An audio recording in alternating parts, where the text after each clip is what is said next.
এই পর্বে আমরা 21 নম্বর প্রশ্নের সমাধান নিয়ে আলোচনা করব।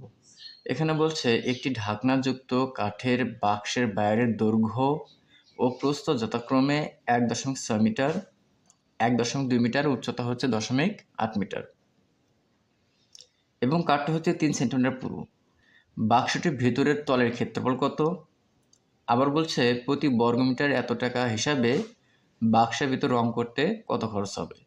এখানে একটা আমাদের ঢাকনা সহ একটা বাক্স আছে, যার বাইরের মাপটা হচ্ছে, যেটা আগে বললাম, ব্যাপারটা এরকম। এটা যে আমাদের একটা বাক্স হয়, এটা কিন্তু আমাদের তল রয়েছে 6টা আয়তাকার ঘনবস্তু।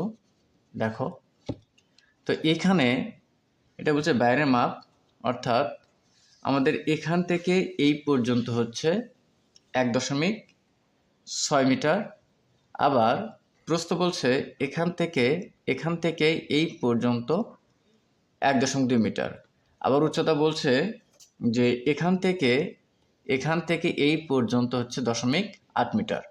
এবং এগুলো যে পুরুত্ব, যে এই যে আমাদের যে এই তলগুলো পুরুত্ব হচ্ছে 3 সেন্টিমিটার। এখন এখান থেকে বের করতে বলছে যে আর যে ভিতরে যে সমগ্র তল রয়েছে, 6টা তল রয়েছে, এই সমগ্র তলের ক্ষেত্রফল কত। এখন একটা ব্যাপার দেখো, এখানে আমাদের সবগুলো বাইরে মাপ দেওয়া আছে। এখানে 1.6 মিটার, এখানে 1.2 মিটার, এখানে 0.8 মিটার। এখন আমাদের পুরুত্ব আছে হচ্ছে 3 সেন্টিমিটার। সবগুলো মিটারে আছে, আর এটা শুধু আমাদের সেন্টিমিটারে। তাহলে প্রথমে যেটা করব, এটাকে আমরা মিটার কনভার্ট করে নিব।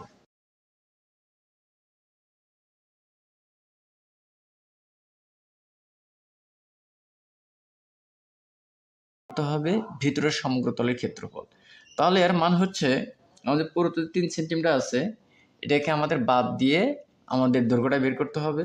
অর্থাৎ এই 3 সেন্টিমিটার পুরুত্ব আমরা যদি অন্য একটা বস্তুতে দেখাই, ধরো এটা একটা আমাদের লাইটের যে বক্স, সেটা বলতেছি।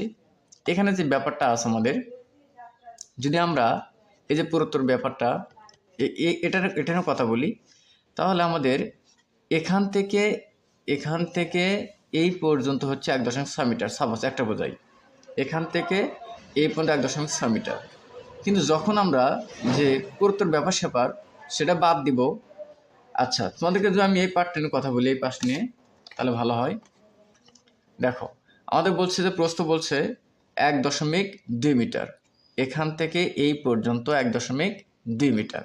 এখন পুরুত্ব আছে আমাদের 3 সেন্টিমিটার। এখন এই 3 সেন্টিমিটার যদি আমরা বাদ দেই, এই পাশে 3 সেন্টিমিটার, এই পাশে 3 সেন্টিমিটার, তাহলে আমাদের প্রস্থটা কি হয়ে যাবে, যে উভয় পাশে যেতে এটা আমাদের পুরুত্ব। অর্থাৎ এই কাগজটা আমাদের 3 সেন্টিমিটার পুরু, এটা 3 সেন্টিমিটার পুরু। এখান থেকে এটার প্রস্থ হচ্ছে 1.2 মিটার। যখন আমি 3 সেন্টিমিটার বাদ দেব এখান থেকে, আর এখান থেকে তো আমার হিসাব গ্রহণযোগ্য হবে, কারণ এটা হচ্ছে পুরুত্ব 3 সেন্টিমিটার। আমি বের করতে চাই ভেতরের প্রস্থটা কত। তাহলে এই পাশ থেকে 3 সেন্টিমিটার বাদ যাবে, এই পাশ থেকেও আমার 3 সেন্টিমিটার বাদ যাবে। ঠিক একইভাবে উচ্চতার ক্ষেত্রেও তাই। যখন উচ্চতা এখানে 0.8 মিটার দেওয়া আছে তোমাদের যে প্রশ্নে, 0.8 মিটার। এখন যদি পুরুত্ব 3 সেন্টিমিটার বাদ দিই, তাহলে এখান থেকে ধরতে হবে আমাকে এই হিসাব পর্যন্ত। তাহলে এখান থেকে এই পর্যন্ত যে দৈর্ঘ্য হবে সেটা হচ্ছে আমাদের উচ্চতা। তাহলে এই যে পুরুত্ব মোটা যে কাগজটা, তাহলে এখানে 3 সেন্টিমিটার বাদ, এখানে 3 সেন্টিমিটার বাদ, তাহলে উভয় পাশ থেকে কিন্তু আমাদের 3 সেন্টিমিটার করে বাদ যাবে। তাহলে উচ্চতা থেকে এই পাশে 3 সেন্টিমিটার নিচে এবং উপর থেকে 3 সেন্টিমিটার বাদ যাবে। বাদ যাওয়ার পর যেটা হবে সেটা হচ্ছে ভিতরের উচ্চতা। আমরা একইভাবে দৈর্ঘ্যটা বের করে ফেলবো। উভয় পাশ থেকে আমরা 3 সেন্টিমিটার, অর্থাৎ এই পাশ থেকে যেহেতু এখানে আমাদের এই পার্টটা নেই, আমাদের এই পাশ থেকে আমরা 3 সেন্টিমিটার, এই পাশ থেকে 3 সেন্টিমিটার, দেন এই পাশ থেকে আমরা 3 সেন্টিমিটার বাদ দেবো। বাদ দিলে আমাদের যে ভিতরের দৈর্ঘ্যটা, এখান থেকে এই পর্যন্ত ভিতরের দৈর্ঘ্যটা বের করতে পারবো। তাহলে এখন যেটা বললাম যে আমাদের বের করতে বলছে এখানে ভিতরের সমগ্র তলের ক্ষেত্রফল, বাইরের না। যদি বাইরের বলতো ডিরেক্টলি আমরা 1.6, 1.2, 0.8 ডিরেক্ট আমরা গুণকে ফেলতাম। তাহলে এখন যেটা করব, যে ভিতরে দৈর্ঘ্য আছে আমরা সেটার আগে মানটা বের করে নেব। তার আগে লিখবো দেওয়া আছে, যে মানগুলো দেওয়া আছে সেগুলো লিখবো আমরা। দেওয়া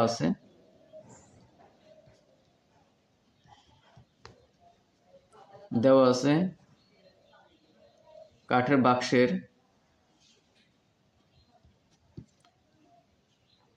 কাঠের বাক্সের বাইরের দৈর্ঘ্যটা হচ্ছে এখানে আমাদের যে মানটা সে ডিরেক্ট লিখে ফেলি 1.6 মিটার। কাঠের বাক্সের বাইরের প্রস্থ এখানে দেওয়া হচ্ছে আমাদের 1.2 মিটার। কাঠের বাক্সের বাইরের উচ্চতা কথা বলছে এখানে আমাদের 0.8 মিটার। সবগুলি দেখো মিটার একক কিন্তু মিটার দেওয়া আছে। এবং কাঠের বাক্সের আমরা লিখতে পারি এখানে পুরুত্ব দেওয়া আছে এখানে 3 সেন্টিমিটার। আমরা এটাকে মিটার কনভার্ট করে ফেলি। আমরা 3কে 100 দ্বারা ভাগ করি। আমরা 100 সেমি সমান হচ্ছে 1 মিটার। মিটার কনভার্ট হয়ে গেল 0.03 মিটার। এখনও যেটা করব এখন যে ভিতরের দৈর্ঘ্যটা বের করে ফেলবো, ভিতরের প্রস্থ ভিতরের উচ্চতা, তারপর আমরা ডিরেক্টলি গুণ করে দেবো, তাহলে অঙ্ক আমাদের শেষ। তাহলে লিখতে পারি এখন আমরা যে ভিতরের দৈর্ঘ্য কাঠের বাক্সের ভিতরের দৈর্ঘ্য, কাঠের বাক্সের ভিতরের দৈর্ঘ্য দাঁড়াচ্ছে, আর আগে বললাম যা তাই, 1.6 থেকে আমার কত বাদ দিব? 0.03 গুণন 2 কেন 2 বাস্তে বাদ দিতে হবে। এত মিটার সব মিলে ক্যালকুলেশন করলে এখানে পেয়ে যাই আমরা 1.54 মিটার। আচ্ছা, এবার আমরা যেটা করতে পারি কাঠের বাক্সের ভিতরের প্রস্থ সবগুলো এভাবে বিয়োগ করে নিব। এখানে ছিল 1.2, 1.2 থেকে কত বিয়োগ করবো? 0.03 গুণ হচ্ছে 2 এত মিটার, যেটাকে বিয়োগ করে ফেলে আমরা ডিরেক্ট মানটা পেয়ে যাই 1.14 মিটার। কাঠের বাক্সের ভিতরের উচ্চতা উভয় বাস্তে পুরুত্ব বাদ দিয়ে দিই, তাহলে 0.8 থেকে বিয়োগ করবো আমরা 0.03 গুণন 2, তো আমরা ডিরেক্ট করে পাচ্ছি এটাকে 0.74 মিটার। ওকে, এখন যেটা করতে পারি আমরা যে এখানে একটু ব্যাপার লিখে ফেলতাম, ধরে নিতাম, সুবিধা হতো আমাদের ফর্মুলা বসাতে। বাংলা লিখতে চাচ্ছি না, ABC। আচ্ছা, এখন আমরা জানি যে আয়তাকার ঘনবস্তুর সমগ্রতলের ক্ষেত্রফল, আমরা জানি এ কথা লিখে ফেলবো। সূত্র বলার পরে আমরা মানটা বসে দেব। আমরা জানি আয়তাকার ঘনবস্তুর সমগ্রতলের ক্ষেত্রফল যে মানটা পাই আমরা এখানে 2 × AB + BC + CA এত বর্গ একক। আচ্ছা, যেটাকে মান বসাই এখন আমরা A মান হচ্ছে 1.54, B মান হচ্ছে 1.14 যোগ BC মান হচ্ছে 1.14 গুণ হচ্ছে C মান 0.74 যোগ CA লাস্টে হচ্ছে C মান হচ্ছে এখানে 0.74 গুণ হচ্ছে 1.54। আচ্ছা, তাহলে এটা যদি আমরা ক্যালকুলেশন করে ফেলি, সব মিলে যে মানটা পেয়ে যাব 2 গুণন এটা যদি আমরা এটার সাথে এটা গুণ করি, এটার সাথে গুণ করে যোগ করে ফেলি, তাহলে মানটা পেয়ে যাব এখানে 3 হচ্ছে এখানে 7388 এত বর্গ মিটার। যদি টোটাল গুণ করে ফেলি তাহলে 7 দশমিক পেয়ে যাই 4776 বর্গ মিটার। আচ্ছা, তাহলে এখন আমরা যেটা করতে পারি, এটা কিন্তু টোটাল আমাদের যে সমগ্রতল তার ক্ষেত্রটা বের হচ্ছে আমাদের 7.4776। তো এখানে প্রশ্ন বলছে যে প্রতি বর্গমিটারে এত টাকা হিসাবে বাক্সের ভিতরে অঙ্ক করতে কত খরচ হবে? প্রতি বর্গ মিটারের এত টাকা হিসাবে বাক্সের ভিতর রং করতে কত খরচ হবে? তাহলে যে আমাদের 1 বর্গ মিটার খরচ হয় 14 টাকা 44 পয়সা। তাহলে টোটাল এখানে আমাদের বর্গ মিটার হচ্ছে 7.4776 বর্গ মিটার, মানে টোটাল যে ভিতরের সমতল ক্ষেত্রফল।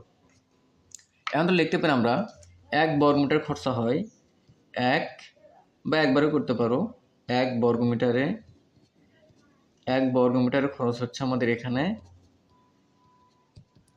টাকা 44 পয়সা, 14.44 টাকা। আচ্ছা, তাহলে এত বড় নোটে কত খরচা হয়? অতএব 7.4776 বর্গমিটার খরচ হয়। তো এক বর্গমিটারে এত টাকা খরচ হয়, তাহলে এত তো বেশি হবে, গুণ করতে হবে। তাহলে 14.44 গুণ হচ্ছে কত? 7.4776, এত টাকা। এটাকে যদি আমরা টোটাল গুণ করে ফেলি, তাহলে যে মানটা পেয়ে যাব 107.98 টাকা। তো এটাই ছিল আমাদের এই পর্বের সমস্যা সমাধান। দেখা হচ্ছে অন্য কোনো ভিডিওতে। আল্লাহ হাফেজ।